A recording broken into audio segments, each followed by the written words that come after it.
This is the CS Podcast. Here's your hosts, Scarab and Numbskill.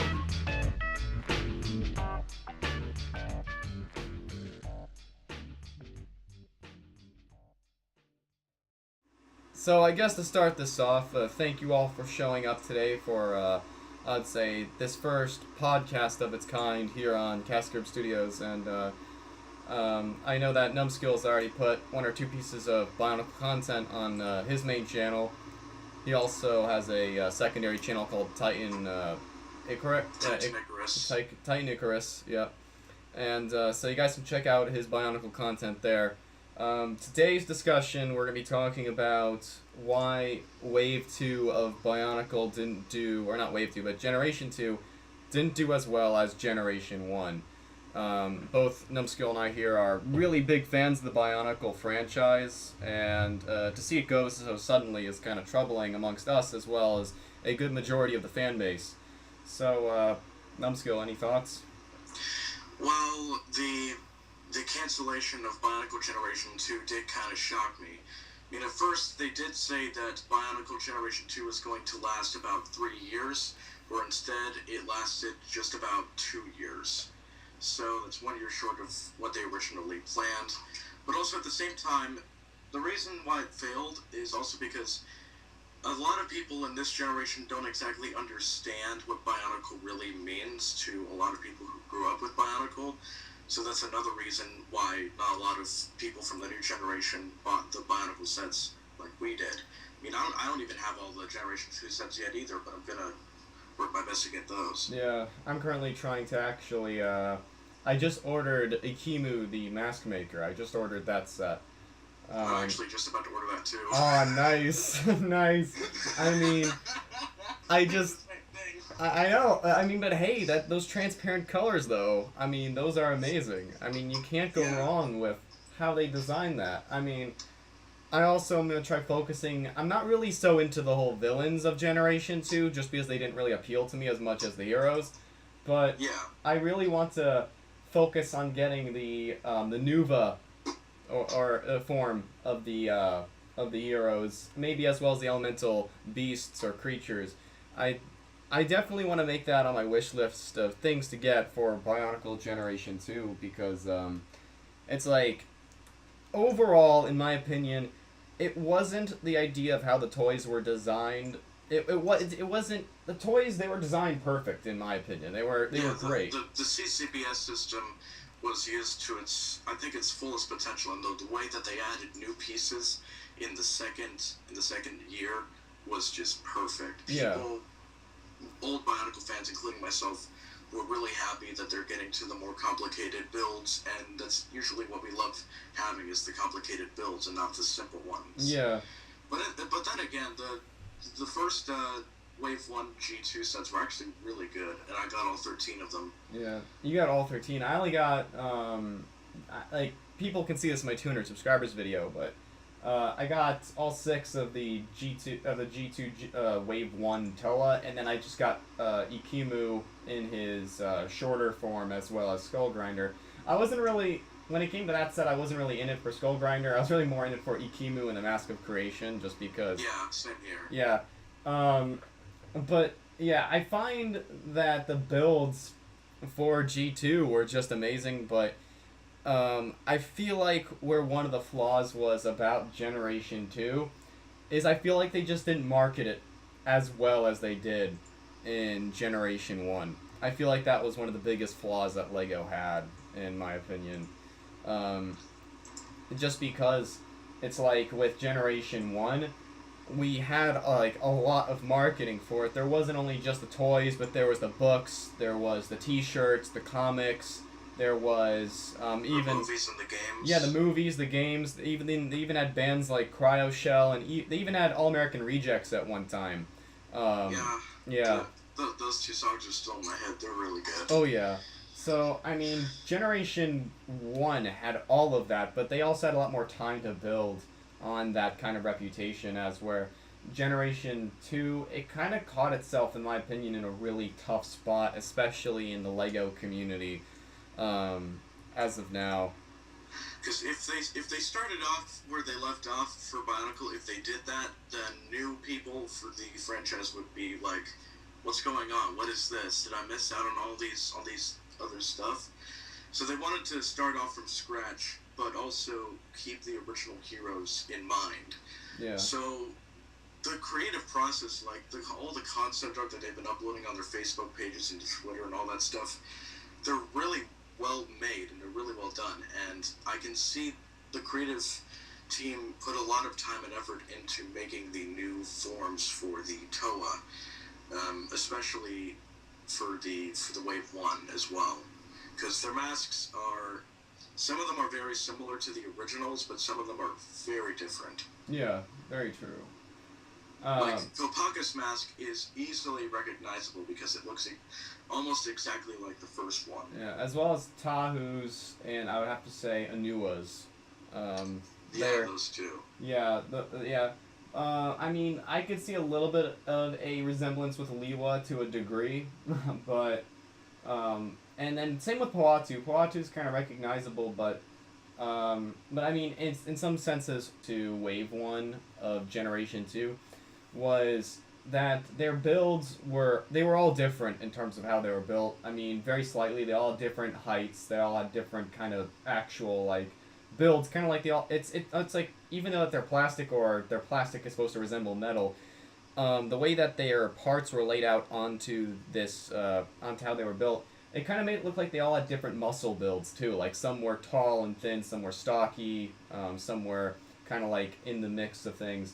And then what I really liked, too, about Wave 1 of G2 was how they also gave Golly a more feminine appearance, which, I mean, even though that the idea of Bionicle is to kind of keep things so they're more general neutral parts, it's like the way that they just laid out her character with the rounder leg plating, and also, you know, just the more, I would say, what's the word I'm looking for? Kind of, I'd say, what kind of mask? I'm thinking of the word. Her mask looked more narrow. Yeah, a narrow, more streamlined mask. You know, a slender-looking mask. End at the bottom of the mask. Yeah, it was a more slender-looking mask, and she had a more slender design to herself. And I thought that was a really good step in the right direction, where you could still use the parts to make anything, but when it comes to the specific character, you could easily still tell that it's a female character, and I thought that was really good.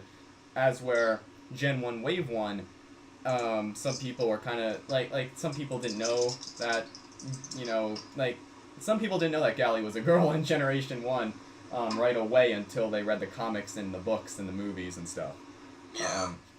So, yeah. But they, in my opinion, still, the way that they built everything for Generation 2, I thought was still phenomenal, but, and then yeah. in Wave 3 of the 2016, for the new Toa, they had a different build for the torsos entirely. Yeah. They had gears for the on their butts for some reason. Yeah, I But thought that was also a little. allowed for torso movement, like more posability Yeah.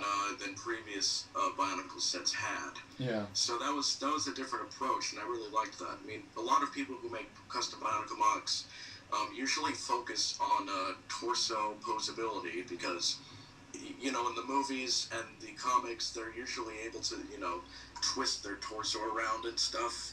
So now they're actually able to do that in set form. So that's actually it's really cool how they did that. That was definitely a big plus. And I was gonna say, I mean, I think they did do a good job with that kind of that waist or hip movement. But it's like, in my opinion, it's like the only thing that I would have changed about it was nothing that had to do with the actual system itself, but I would have just maybe added a small round gear rather than that kind of that cross kind of, you know. Is I think that way it would have been a little bit more hidden, and you could still use that gear function. But I really do like how with the Ikimu, the mask maker, can't wait to get that thing still. I really he has like double. Yeah, double, he has both functions with the arm gear functions, the hip gear functions. He's decked out. I really like that. Yeah. Yeah. And also in the Netflix series Bionicle: The Journey to One, there are also a few other builds that they had in the show that are no longer going to be released ever because of the cancellation of Bionicle. For example, the people who were making Makuta, they had like 3 or 4 different builds for Makuta, and so they're doing a Makuta building contest, and whoever wins the contest will receive all the sets from G2. Yeah. In like one giant box. I don't know if I'm gonna be able to enter that though. Yeah, I mean, I don't think those things are always tough to really get into, but I mean, in my opinion, they should at least what they should do, in my opinion, is that this is gonna be a contest where they're gonna be receiving all 3 Makuta builds, and as you said, all of Generation 2. But in my opinion, what LEGO should maybe do after that is they should just release like the award-winning Makuta build, like at the one out of the 3 that was the best. If they do decide to do something like that, to release the best build out of those 3 to be on the LEGO shop website, so it can be purchased to the rest of the public, but only for a limited time. I think would be a good idea. And not only that, they also had the Mask of Creation in set form on their Makuta builds for the Netflix series. Oh, and not that was creation. Another thing that really shocked me is that they have the Mask of Creation in set form, but they haven't released it to the public. I mean the ultimate power, because creation's Ikimu's. Yeah. Yeah. I just wanted to correct you on that now, so no one be in the comments be like, wait a minute, don't you mean the Mask of Ultimate Power? Yeah, Mask of... I thought I said that. Sorry. You said creation, but it's all good. Yeah. Alright, so I got your back. Power. Alright, we have the Mask of Creation and the Mask of Control in set form now, but we've all been waiting for the Mask of Ultimate Power. Yeah. I thought they were going to do it like the first year they had the Mask of Creation, the second year they'd have the Mask of Control, and then the third one they'd finally have the Mask of Ultimate Power and Makuta, like a Titan build in set form. But also they had Makuta in the Protector size form as well. Yeah. And he had a different torso layout than Akimu in the Netflix series. Yeah. I mean, I did see that, actually. I did see a small... I actually haven't gotten around to watching the Netflix series even, yet, because problem that sucks is I don't have I don't have Netflix on my Xbox, and only certain people in my house have Netflix, because, limited to, a certain amount of devices where you have to pay more, so, it sucks. So I'm not going to go into it, but... from what I've been able to see from just watching some quick tidbits here and there on YouTube and everything, I really like the idea of having that mask maker version of Makuta, because I believe for anybody that's an Origins collector, I believe it's a really good idea to kind of have the past, present, and future for, all these sets. I think it's... Yeah. I really did think they were going to do something like that as well. Like, they were going to have, a flashback set with Akimu and Makuta or something like that. That would have been that would have gotten a lot of good attention. Yeah. Well, and but also back onto topic, because it seems like right now we've pretty much covered everything good about Generation 2. We've pretty much shown that it has a lot of potential. It still has, because it's going to be canceled at the end of 2016. So as far as now, Bionicle is still alive, but not for long. And it's in my opinion, one thing that really crushed Bionicle this time around wasn't the sets, and it really wasn't, it had nothing to do with, it had nothing to do with the sets. I started it had to do with the sales. They weren't selling that well. It wasn't selling, and one of the reasons why I believe it wasn't selling is because with things like the release of the Lego Movie, I'm not saying this is a bad thing, but with the release of things like the Lego Movie, which was really good, and also with Lego Dimensions, and with the Batman movie coming out, Lego Batman movie, my bad. Yeah. And with things like that, kids nowadays are more focused towards the bricks of Lego rather than the construction sets. And, I mean, it's alright. It shows that there's still a market and that people still love Lego.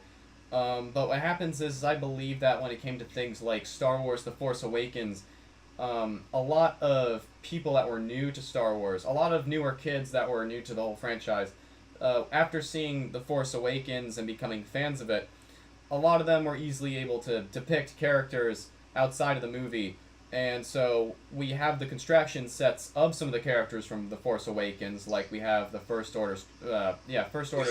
We have the First Order Stormtrooper, Captain Phasma, Kylo Ren, Finn, Rey, and Poe Dameron. Yeah, and so kids are able. And in addition, before those were released, they had sets for General Grievous, Obi-Wan, and Clone Commander Cody. Yeah.